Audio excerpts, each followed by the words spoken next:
Yo. Check the connection. This is the official broadcast. Ssgxgn in your system.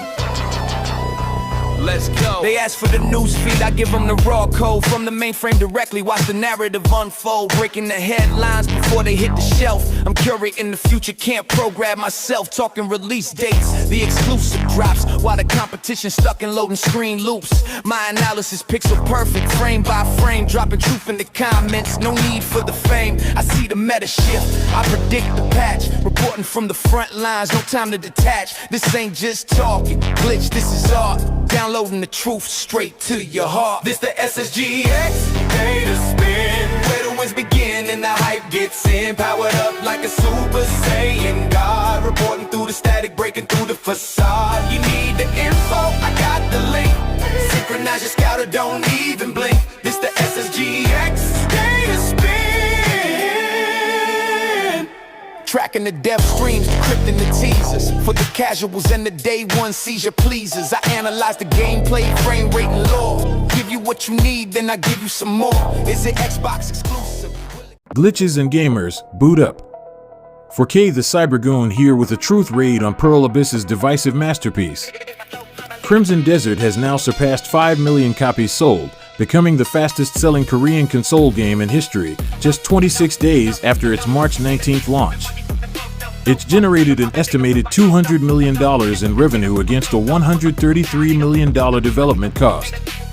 And playing it, it's clear that any studio trying to top it in the future is going to have a very hard time. Not because it's perfect, it isn't, but because of what it represents. First, the pure technical ambition is staggering. Crimson Desert runs on Pearl Abyss's proprietary Blackspace engine, and Digital Foundry has already dubbed it the visual benchmark of 2026. The map is at least twice the size of Skyrim, and surpasses even Red Dead Redemption 2 in scale. The engine uses advanced techniques like hardware-level ray-traced global illumination and path tracing, but the real feat is its physics. The water simulation reacts with volume and physical behavior modeled on real-world hydrodynamics, something no other game has achieved at this scale. WCCF Tech spoke to an alleged former developer who revealed that Blackspace actually deletes vertices to optimize performance, rather than just culling unseen geometry like every other engine. This is why a small team could churn out massive amounts of content, and why the game can run at native 4K, 60 frames per second on high-end hardware without upscaling. Second, the gameplay is a genre-blending monster. Crimson Desert tries to do everything. It's not an RPG, it's not an action-adventure, it's not a life sim. It's all of them at once. You can fish, arm wrestle, tame animals, run a business, hire NPCs, and build relationships. The combat system fuses Devil May Cry's flashy combos with Dragon's Dogma's visceral weight and something unique, a heavy emphasis on grappling and wrestling moves. You can chain clotheslines, suplexes, and even an RKO into your fighting style. But here's the catch, the learning curve is brutal. Arcane Lion director Dinga Bakaba pointed out that Crimson Desert does everything backwards. Most open-world games dazzle you first, then the magic fades. Crimson Desert front-loads the friction.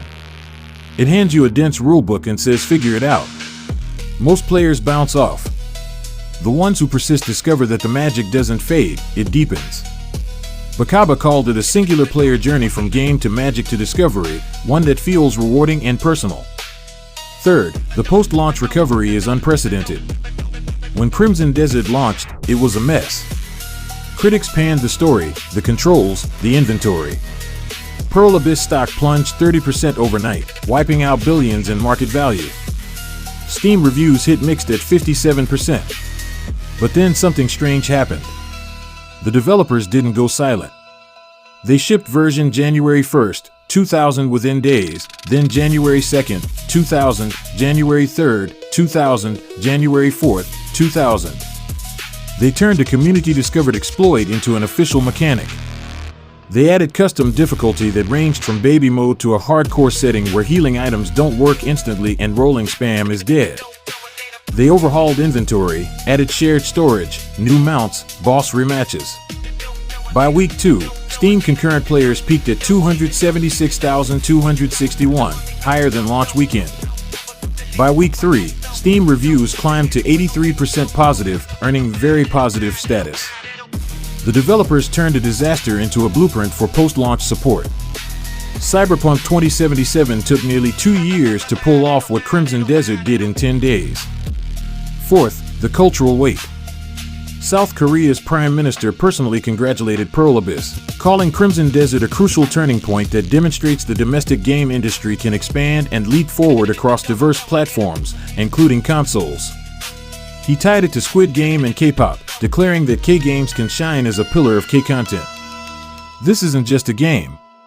It's a national symbol of Korean soft power expanding into console gaming, a sector Japan has dominated for decades. So why will it be hard to top? Because Crimson Desert is the everything game. It's the buffet where you can gorge on ideas until you're sick, then come back for more. Competitors face an impossible choice. Do they try to match its scope, risking decade-long development cycles and ballooning budgets?